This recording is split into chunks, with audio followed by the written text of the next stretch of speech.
Hey, Nisave var hier op Plitterstin. Vanavond har jeg Sebastian Krahn en min bror Henry Rempel, volleyball player and bodybuilder. Mhm. En vi har ganske op English recorded, links dat leichter voor ons. Maar voor de dat niet verstaan kan, dit maar om dit maar luid. Maar I'm sure dat van onze audience, they can English verstaan, so I hope je genießen this podcast. I eat pretty clean overall, I would say. I'm not just eating whatever. Yeah. But yeah, there's not really any diet I have to follow. Everyone can kind of do their own thing, but it's not like you're going to go eat McDonald's every day because the inflammation is going to suck. Your performance is going to go down. yeah. But recovery-wise, I don't know. It's more I'll sauna. Like we'll do game day lifts, and then a lot of times we'll play, and then the next day we'll go in just kind of get like a little lift in just to move. Yeah. Stuff like that, but nothing Just crazy. get some blood flow in. Yeah. It usually helps. Yeah. You? Sleep. And that too, yeah. And recovery, just eat a crap ton and sleeping. Wake up every hour. So why are you waking up every hour? Because of the anadrol. You have way too much energy on that stuff. Yeah. You're dead tired, but you're still energized. Man. And how long are you on that for? I think I'm going to be on it for like 4 weeks. 4 to 6 weeks. I can't wait to get off. I mean, I like the compound. The endurance is through the roof. Yeah. But sleep is just non-existent at this point. I couldn't do it. I get so grumpy and like, I don't know. I don't want to talk to anyone if I'm... Yeah. The mood not swings. sleeping. Yeah. It sucks. Good thing I'm not dieting yet. Because if once you're like on contest prep, you're using toxic compounds and you're dieting. So you're completely depleted. You're not sleeping. You got to get your workout in. That helps you win, hey? Yeah. Yeah.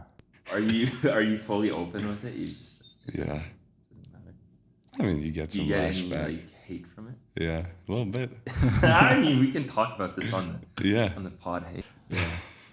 Because, like you say, you get hate for it. Is it because the thing is when people hear steroids, they're just like, oh, that guy doesn't put in he doesn't put in any work. Yeah. He's just cheating, right? Yeah, they think it's the easy way. Right. But genuinely, no. Try staying on steroids and try being consistent with it. Right. Like there's when you hop on just testosterone and more calmer compounds, you feel great. Like honestly, your sleep is better, everything is better. But once you gotta go and gain an extra 15 pounds in 3 weeks, you end up feeling like crap. Of course, the steroids, they help with recovery. But then again, it's not like it's gonna make your work any easier. Right. Because the physique you want to be able to win the competition, if you were training naturally, it would take you at least 20 years. Right. And by that time, you're already starting to age. Yeah. Your recovery's slowing down. So like 20 years of being in your prime, you'd have to Right. But I think most people think there. you take steroids and then it's just automatic. Like you don't have to work out or anything. Yeah. But I mean, I just know, like, watching you at the gym, like, I think you work harder than most people there. Yeah. Yeah. The thing is, if you don't put in the work with steroids, of course, you're going to make progress faster, right? Yeah. But still, you have to put in the work to be able to compete with other people Right. on stage. And people make it look like, oh, you're on steroids. It makes everything easier. But if you go to any gym, there's guys that are on steroids and you would never think they even work out. Like in Cuauhtemoc, I went to a gym and there's guys on steroids and they don't even look as jacked as you do or you. Right. So they're trying to cheat, just like everyone thinks what steroids is, right? Mm-hmm. But really, that's automatic gains. They think it's automatic gains, and then they actually hop on and realize, oh no, I still got to put in the work. Right. And then, not to mention, your genetics still play a role in this. Right. Depending on how you absorb the steroid, if your receptors are shit, it's not like they're gonna do anything for you. You're just gonna get side effects. Right. What is like the worst side effect that you've noticed? So far, the worst side effects, the mood swings and not being able to sleep. That's Yeah. Kind of go hand in hand. If you're Yeah. not sleeping, then you're gonna get Yeah. mood swings. oh, yeah. Yeah. Especially in contest prep. You're completely depleted. Right. You don't sleep. And since you're depleted, each workout, like the normal burn from working out, is already pretty intense, right? If you actually put in the work. It's just multiply it by 10 if you're working out depleted like that on contest prep. When did you start taking supplements? Around a year ago. Okay. And why was that? What was like, I'm going to start taking? I met the former Mr. Olympia, Samir Banout. Mm-hmm. He was here for stem cell treatment.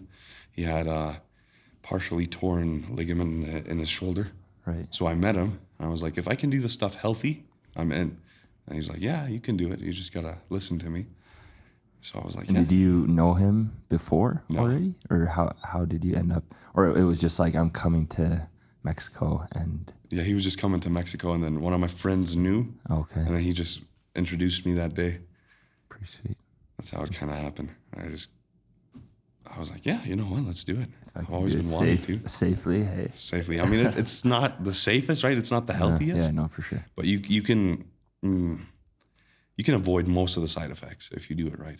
Long term or Yeah. short term? Long term too, because long term you really got to make sure your kidneys and liver are functioning the way they're supposed to. Because long term, that's what's gonna end up. That's what's gonna end up showing. If you're doing it right, your kidneys and liver are gonna stay fine. And if you're just abusing, after a while, your liver and kidneys will just give out. Right. Yeah. You Yeah. see that with a lot of bodybuilders. Yeah. Yeah. It's tough. Yeah. I don't know if you've heard of Dallas McCarver, but his future was perfect. If he would have just stayed on lower doses and kept doing it right, he would have been fine. But now he ended up with the wrong coach, and he just wanted to make him win as fast as possible, not taking into consideration any of the side effects. Mm-hmm. And he ended up dying. And I think it was in his 20s. I think he died at 27. Young, very young. Yeah, and he had perfect genetics for the sport, too. So do you think for him did he know that he was pushing too hard, but it was just, he wanted to get to the... He knew. Yeah. I'm pretty sure he knew. Yeah. Then again, So you got to start, or you got to be able to start feeling the effects on your body even more yeah, than what you already would if you're just taking it. yeah. Yeah. Like, of course, when you're on that much, you feel invincible until you don't. You feel like nothing can stop you until you're in a hospital with a heart attack. Right. Do you think your diet matters at all if you're Yeah.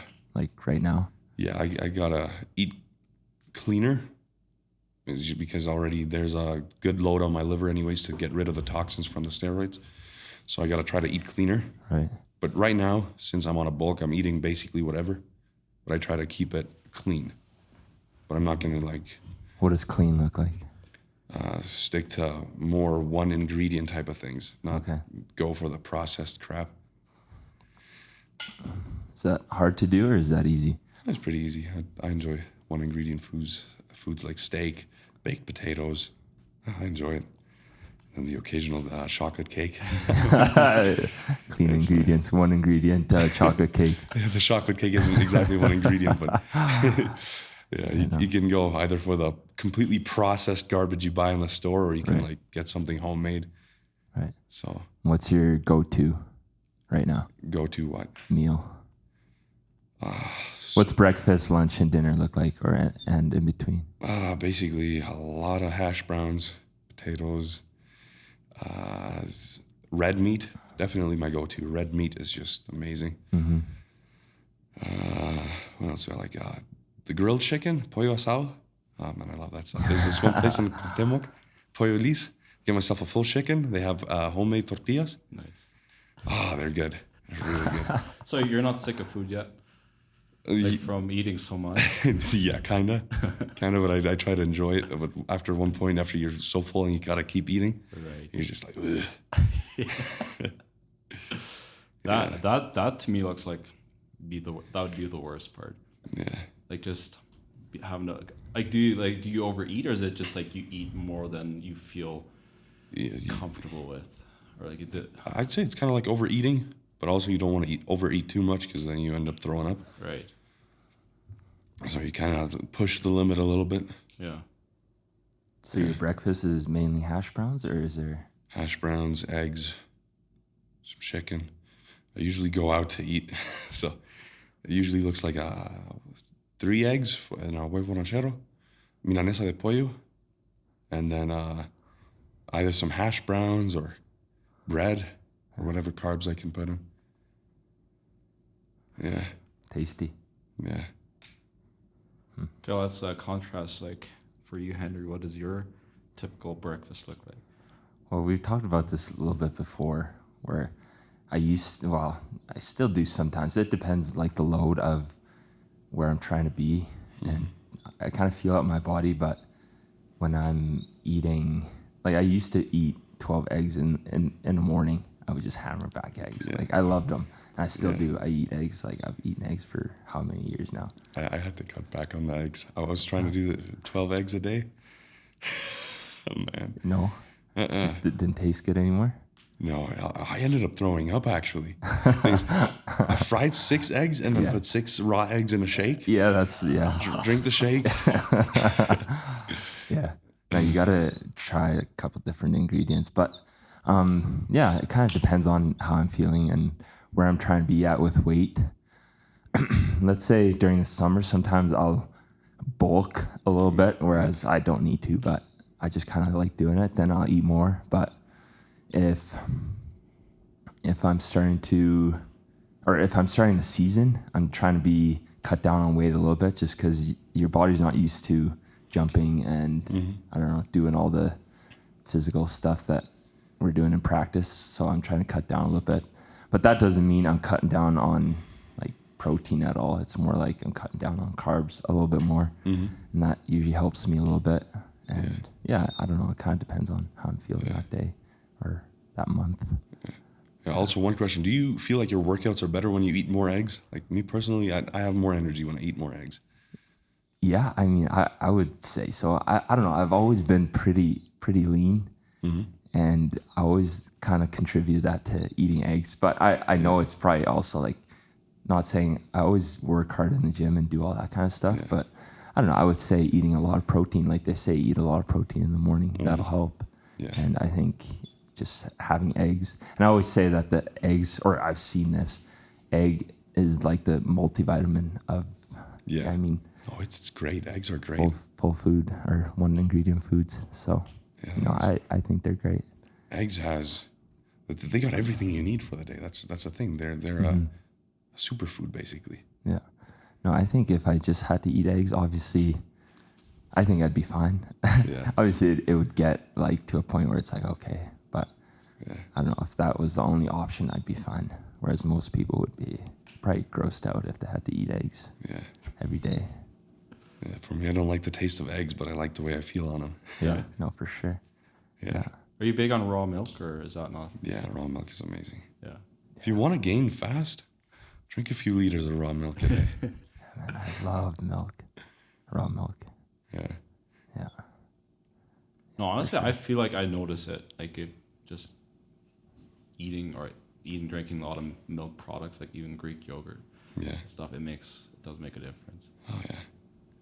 And raw milk compared to pasteurized milk. With pasteurized milk, you feel bloated in it, all that extra stuff. With raw milk, my stomach just feels good. Right. Feels great. Do you have your own chickens, or do you have any of your own animals, or you got guys that I got chickens. Get all your supplies from? I got chickens. Guys that hook you up, hey? With the supplements. Yeah. We do have chickens right now in a greenhouse. So in summer, I usually get my own vegetables. Right. Oh, man, they're so much better than bought vegetables, man. Yeah. Like, you can taste the difference. 100%. You were saying the other day that towards the end of your prep, you eat how many potatoes, or I don't even know what it was. My last prep, I had to eat around, was it like 7 to 10 kilos of potatoes in a day? So I wake up, I eat a whole plate of potatoes and then like 200 grams of chicken. All right. Just to carb up the muscle, just to make sure all the water goes into the muscle. And then I think it's one day before the competition, that's when you cut out water. If you're thirsty, you just take a little sip, just to make sure you. Man, that's crazy. And then you can literally see your skin get tighter, like you can see it shrinking because all the water's leaving the skin and going straight into the muscle. It's nuts. Who makes this food for you? Who's cooking? Is it you or My is mom. it your mom's? Yeah. And she enjoys it, or she's like, "Oh man, this again." She's like this again, but then again, since I'm eating like basically like a dog, it's just like the same thing every day. She can already meal prep everything in one day for the entire week, so it's not that much work. But she always tries to make sure I have fresh food, so she makes it every day. And I'm like, "Hey, Mom, you don't have to do this because I'm eating the same stuff anyway. Right. It tastes like crap anyway, so." And what's your fiance say when she said, or when she sees that you're eating this much and she's gonna have to make this much? Is she okay with it, or? I think she's okay with it. I haven't really asked her about it, but It might be a question you gotta bring up. I'm gonna bring it up yet. Yeah. Or you're just gonna have to cook yourself. Yeah. Yeah. See, here's the thing. I don't mind cooking. If I have to cook, I'll cook. Like I'm kind of used to it from university, but I don't know. It's always easier if you get spoiled, right? If someone else makes it for you, and you're like, oh, okay. And that part, I'm very spoiled right now because I usually never make my own food. Start going out. But it's fun. It's fun making your own food. But if I'd make my own food, I would just, on the weekends, I would meal prep everything. Right. Everything for the week. Because once you're trying to bulk up or you're trying to eat that much, like you're basically just done eating and you have another meal that you got to eat like in 20 minutes. Right. Yeah. Cooking in between that would get exhausting. I still do, but I used to watch Brian Shaw and like those kind of guys for strongman, and man, they just eat and eat and eat. And it's like interesting to watch, right? It's like Have you seen the one where they go to In-N-Out? Yeah. I do not know how they managed to fit all that in. But those guys are huge. Hey, they're like, or Brian Shaw's like 6'8". And like I don't even know what he weighs, but I think he's cut down a little bit now. But he used to be a big boy. And Eddie Hall, he's about my size, like in height. Yeah. But he weighs like 330 pounds. How much does he weigh? Like I don't know. He's a big boy too. Very big boy. Yeah. Do you make YouTube videos at all now, or? Sometimes I don't make them personally, but we film sometimes with Alessio. Okay. Yeah, the kid that was working downstairs. Okay, right. Yeah. That's nice. Start growing an audience like that. Yeah. Yeah. Oh yeah. No, it's good because kids coming up now and whatever, they see us or you and they want to be like that, right? So it's like even being able to watch people like that on YouTube is always, it's great. Fun. Oh yeah. Especially now in the Mennonite community, I don't think there's very much for bodybuilding or anything like that. So not yet, but they'll open their minds yet. Yeah, no, for sure. It's like one Mennonite does it and then everyone does it. Yeah. So Yeah, because if it works for one guy, they're going to start to think, oh, maybe it's not too bad of an idea. Yeah. No, I've talked with a couple guys now, and they want to go play in university and then go pro as well. So I'm sure over the next however many years, I'll see more guys playing pro volleyball, which that would be amazing. It's cool. It's cool to see. Oh, yeah. Yeah. Because they should chase their dreams. Yeah. Just the issue with a lot of Mennonite families, they don't support the dreams in a lot of homes. I think that's gotten a bit better now, but it's gotten still a bit better. A lot. I would say a lot. Yeah. I'm sure we're more in the group that supports, but when you start going out a little bit more, there's still a lot of people that think it's maybe, I don't know what That's they think. not productive. Right. Like you're not contributing to society, or Yeah. you're being useless. Yeah. So some people look at it like that. You're not working. You're not working. You're not working. Yeah. I wonder what they'd say if they would spend the time working in the gym that we do. They're like, go grab a shovel, hey, and go shovel some dirt. which that is a great workout yeah, for it sure. is.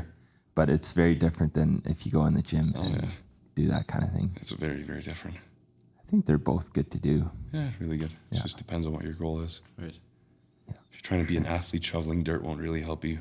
No. If you're trying to be a farmer, going to the gym also won't help you that much. Yeah. But there is always guys that like you have farm strength, right? And Yeah. I've noticed that. Like I grew up on a farm and Yeah. definitely stronger than most. Yeah. Like most kids are around me or guys or men or whatever. But it helps. Because it does matter. Like the farm strength, it's a real thing. Yeah, I think so. Oh, yeah. Yeah. Well, yeah, I think you grow up working, right? You're outside all the time or doing whatever. So it's different than if you're sitting inside, maybe playing games or Yeah. whatever. But what got you into working out, going to the gym? Since I can remember, I always wanted to be jacked and be strong. So I was just like, you know what? At 13, I decided to work out. And back then I was a short little chubby kid. And my aunt and my mom were like, you're not going to grow much if you go work out now at 13. I was like, I don't care. Yeah. And that's when I actually started to grow most. Wow. Like a lot of times, like parents don't want their kids to go work out because of myths they heard. Like, oh no, he's not going to grow because he's working out. Right.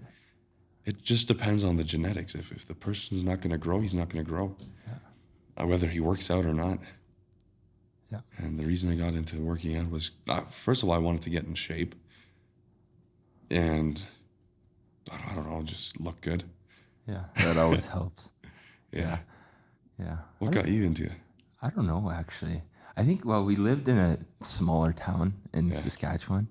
Yeah. And I think, I don't know what it was exactly. Maybe I was pretty like lanky guy, like skinny guy too. Yeah. I think I wanted to get bigger, but I don't know if that was the main goal. I don't know if maybe just boredom. Yeah. Maybe. I'm not sure. I can't remember. But I just know I fell in love with it. Yeah. Like I started to grow and all my buddies, like my friends were like, they're chirping me a little bit, like you're going to the gym every day, whatever. It wasn't a big thing yet. Yeah. And then now all the same friends, they're in the same kind of mode, like working out. They're like big dudes now, and it's kind of sweet to see. But I don't know what exactly got us into working out, going to the gym. Yeah, because I went because my friend was going, and then I think you started maybe going with me. Maybe. To the training zone, and then kind of went on your own. Yeah. But whatever older brother does, I do. Yeah. So. Wait, so you're the older one? I'm the oldest. Yeah. There's no way, man. Yeah. I don't know when you started to outgrow me. But I'm not sure, but I know we've had a lot of wrestling matches, but it was at a certain point, like David would always beat me, right? And I remember one time I think I beat him, and then that was no more wrestling for us. But it was still quite a while before I took you down. I think that helped me probably in many ways. Yeah. It was a good challenge. You have an older brother, right? Yeah. But the age difference was 7 years, so I was the annoying little brother. Yeah. Yeah, no, man, having a brother that's like almost the same age, a couple years difference. It would have been nice if my brother would have been closer, like age-wise. It brings a lot of competitiveness. Yeah. Yeah, I mean, that's the thing. Like, I beat you in wrestling, but man, everything else, like, he always had such good hand coordination. Yeah. Anything athletic, then I was screwed. But I don't think I remember that really at all. Well, I do remember throwing baseballs around, like we talked about the other day, but played a lot of baseball and just catch. And sometimes I'd just want to keep playing. I think David was like fed up and he'd just start tossing balls like here and there. I'd get frustrated, but that's all I remember. But I think everything else was, I don't know, I think it was good just because I didn't think of it like that ever. It was just someone to play with and be active with. Yeah. Yeah. So when, like, I guess just when you're actually competing, like going on stage, what's that like? Like, is there a lot of mind prep you got to do just to get in the right headspace? Yeah. Standing in, like, what do you stand in front of like a bunch of judges, right? That will look at. Yeah, And there's people, a bunch of no? judges, and then there's the whole audience. Right. Yeah. But luckily, the spotlight is right in my face, so I don't have to see them. Yeah. But it's fun. I enjoyed it. I genuinely enjoyed it. Right. Just I gotta get my electrolytes balanced next time. I was cramping up way too much this last competition. And that's while you're posing? While you're posing, because you're trying to activate every muscle from top to bottom, and you're just cramping up. What do you do in that situation? Just keep going? Or? I just keep going. The ones you can ignore, you just ignore them, the cramps. But if they get too bad, you kind of end up jumping. Really? Yeah. What do you mean? You just No, like your body rid of it? reacts to it. It's just like tries to get out of the cramp. It was painful. So you say like, yeah, you're flexing all your muscles. Like, is that something most people can even do, or is that like something you really have to? No, you have to practice it. You can't just do it off the bat. Right. Yeah, you can't. Because it's just like you need to feel every muscle. Yeah, you gotta activate all the little ones just to make the tiny details pop. And then the tiniest detail can get you the win. Right. So you gotta try to make everything pop as much as you can. Like you don't want to flex too hard, because if you flex too hard, you get too much cramps. But you also don't want to flex too little. So do you actually get sore from flexing or like from posing? Like, is it a little bit? If you flex really hard, yeah, you'd get sore. But if you just activate the muscles, just like you flex it lightly, like when you activate it right, like it looks the same whether you're flexing it really hard or you're flexing it barely. So you kind of want to just barely flex it, because like that you can go longer without having the issue of cramping up the entire time. Right. But then again, some muscles that you don't have good mind muscle connection with, you can't really flex them a little bit, because either it's you fully flex them hard or you can't. Right. So you kind of got to get the mind muscle connection with them first to be able to activate them slightly, just so they pop out right. What's the hardest muscle to flex?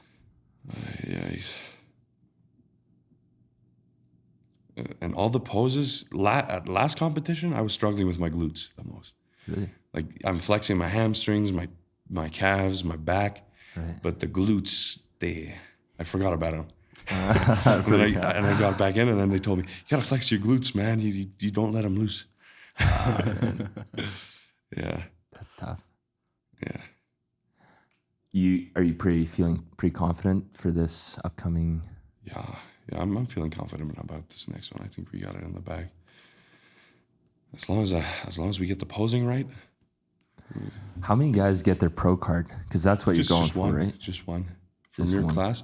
Like there's different classes, right? There's the bodybuilding class, and there's classic physique, then there's men's physique. Right. And then out of those three classes, only one guy out of each class gets one. And you're competing against like 100 and some guys. Oh, wow. Yeah. That's intense. Mm-hmm. And for those that don't know what the pro card is, what is that?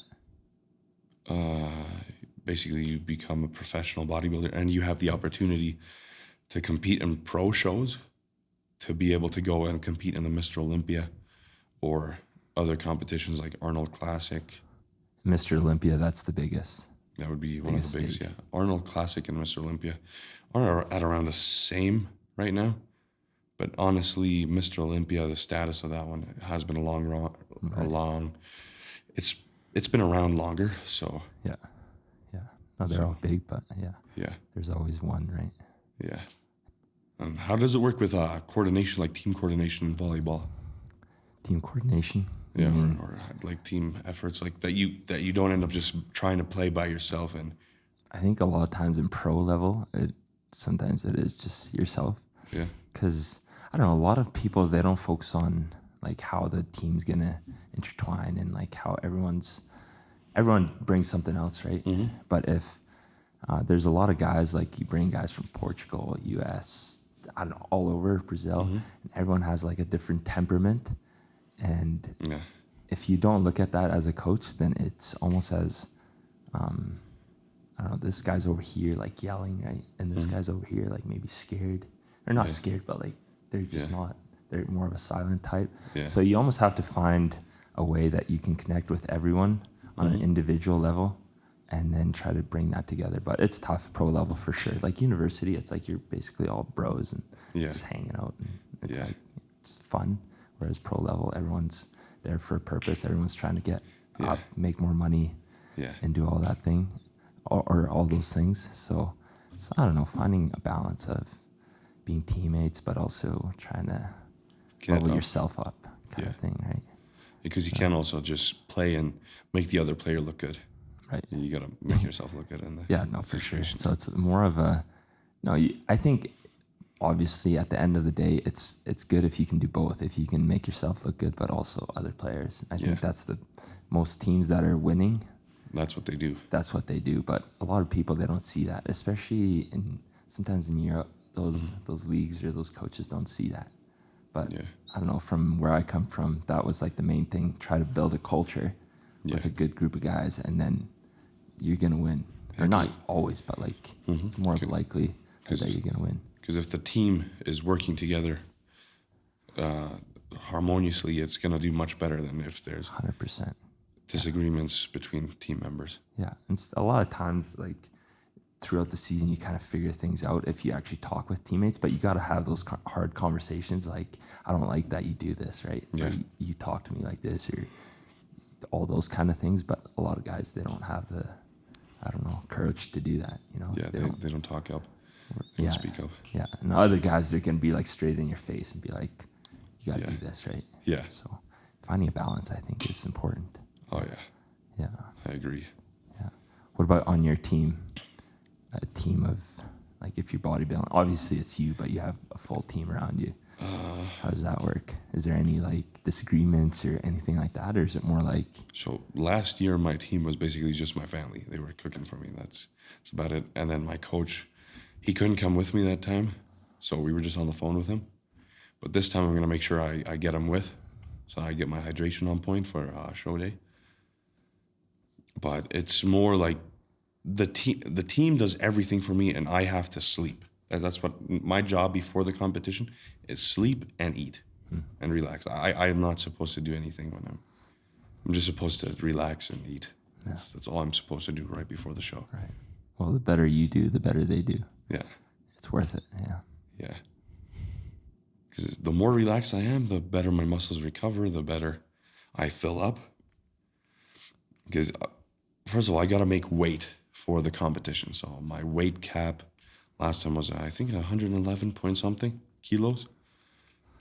So you got to make the weight, and then you got to carb up and see how much you can add on to that. And since you're completely depleted, and muscles, they and especially with anabolics, your muscles hold a lot of water. So if you do it right and you carb up correctly, you can go from one day weighing 111 to the next day you're weighing 116. Wow. In the next few days. It's just crazy, hey? Yeah. You gotta try to pull all that water from what you're eating, what you're drinking, all into the muscle.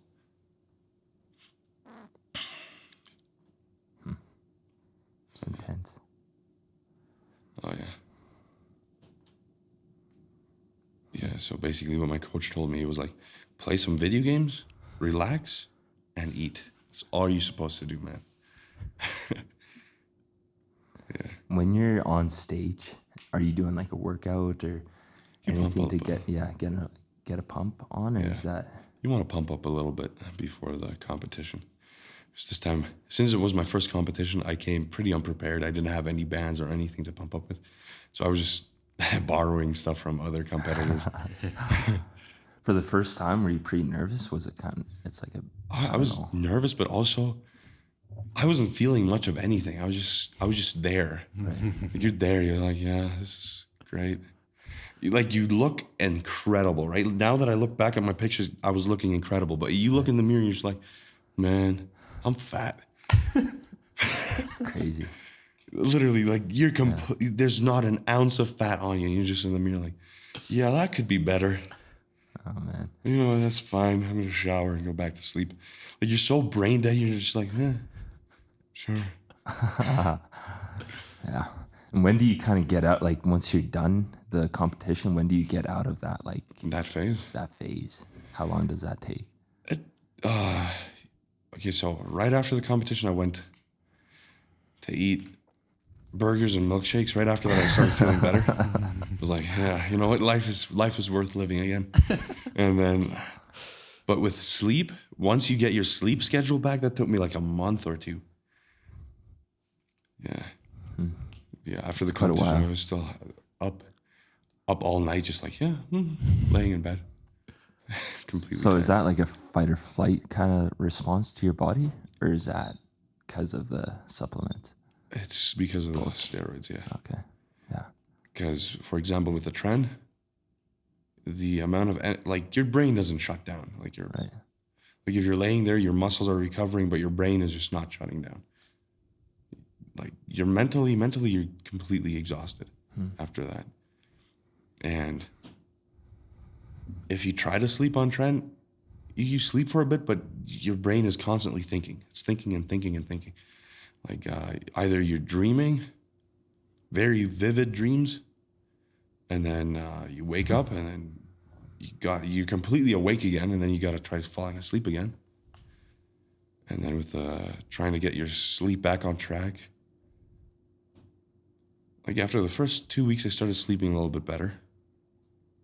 But that would be the hardest issue, trying to get your sleep schedule back on track, so that you're not waking up during the night the entire night. Right.